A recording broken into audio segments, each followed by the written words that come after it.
I don't know. I mean, this is a very common question that we get in emails from people. It's like, how do I deal with my family? And you're in a better position than most of them because a lot of them are like, far right-wing. Yeah. My family's really fundamentalist, and they'd throw me out of the house if they knew that I was.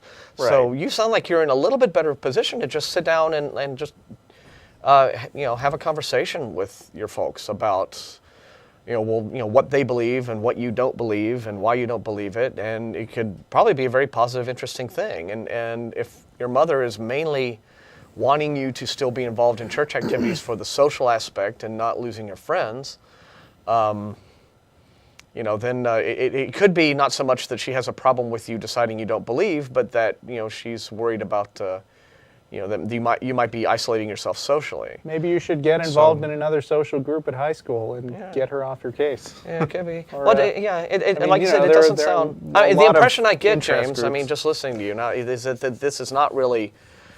This is just something that's bugging you, but it's not like this crucial conflict in the household, right? No, it's just... I hate making up excuses like, I have my research to do for science research, or I have a paper to do. I have to keep on saying that. Well, all right, you're going to have to keep making up excuses until one of two things happens, one is that you give in and go ahead and go to church and fake it, or two is you can say, I'm not going to church and I really don't want to. I can't tell you which way is the right way to go for you, but I mean, it seems like those are the only three options. One, go. Two, be honest. Three, make excuses. Or you could just say that, you say, well, maybe, unless you just really don't want to go, you could just, again, engage and just say, well, yeah, I understand that you'd like me to go because, folks miss me there, and, and be completely honest and say, I just don't think I believe any of this stuff anymore, what the church is teaching, et cetera, and I'm really uncomfortable with the idea. Just say outright, I'll go, if you really, really want me to, but it would just make me extremely uncomfortable. And, then, because it sounds like you have a good relationship with your folks, that might make them maybe not really so insistent, or maybe willing to meet you halfway. You see what I'm saying? Do you think the social aspect, my mom's trying to, get me into it through the social aspect, and just well, that may be it. I mean, that may be it, and not in so much an overt way, as thinking, well, maybe if he just goes there and has a lot of fun, he'll decide to go back, sort of on his own, kind of thing. She may not be thinking of it in any kind of, sneaky, nasty way. This could just, maybe she thinks that you're falling away from the faith because you aren't having enough fun at church. I mean, that could just be how she's looking at it. But as I was telling Russell earlier on in the program, I have very fond memories of being, early adolescent, early teenager, and, to a kid doing church activities and being involved in that. But ultimately, all of those, positive social experiences were entirely a separate question from whether or not any of the beliefs were true. And so, you can tell her, look, I'll go back, and I like those folks, and it could very well be I could have a good times. But, there's a whole other question here. And that's, do I believe in God and Jesus and what the church is actually teaching from a religious standpoint? And that's what I don't believe in. You could tell her, I don't have a problem with, the folks. I don't have, I don't dislike anyone there. It's not that. It's just another question. And that's why going to church makes me uncomfortable. You could, just...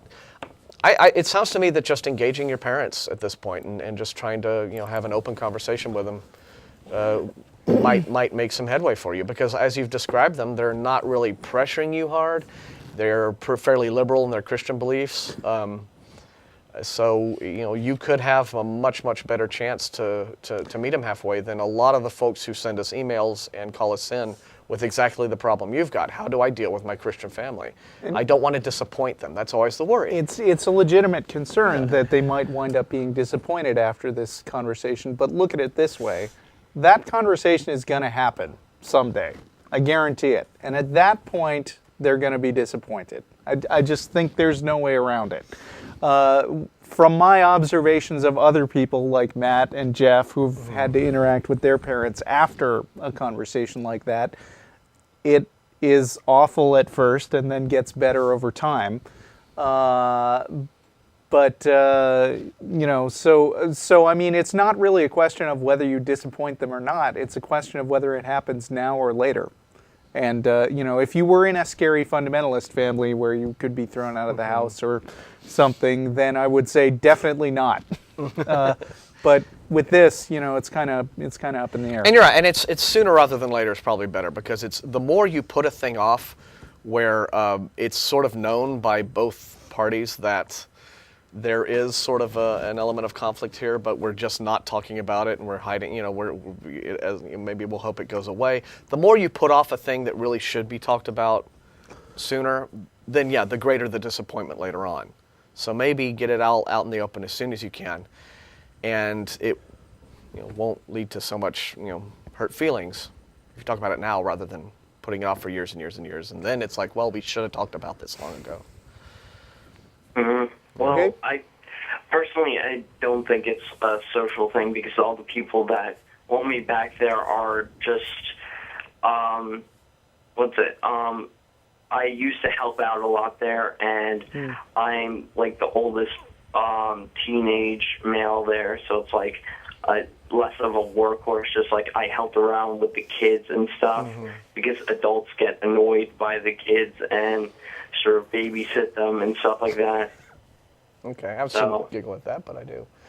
All right. Well, I mean, you're a talented, caring, helpful individual, and obviously they don't want to lose you. But the downside of being a talented, helpful, caring individual is that if you're not careful, people can take advantage of that. And it's your decision where to focus your talent.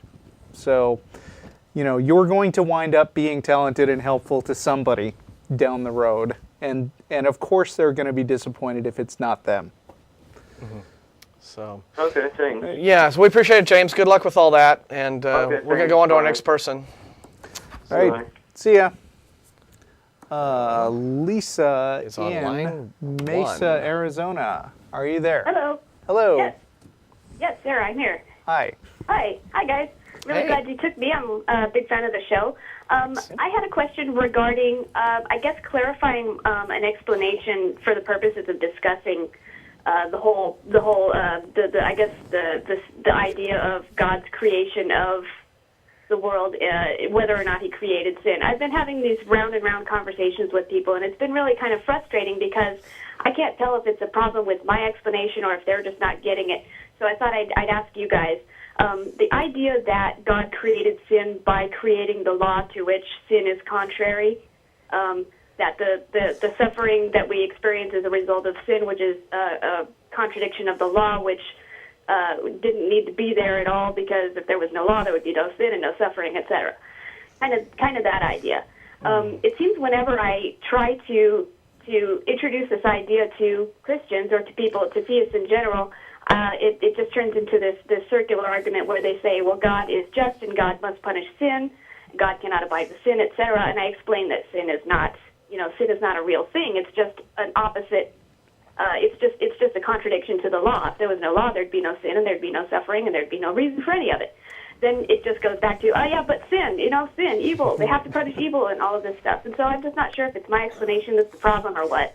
I just wanted to know what you guys' thoughts on that were. I have some philosophical background that might be helpful to you. Do you know what, does the word euthyphro mean anything to you? I think is that Euthyphro's dilemma, what God does right because it is right or because God says so? Right. I mean, it's a dialogue by Socrates, which I think, or by Plato, about Socrates that might be helpful to read. But I mean, basically what they're trying to do, I think, is give a sort of squishy definition of right and wrong, where everything that God decrees by definition is right, and it doesn't matter how we personally judge it.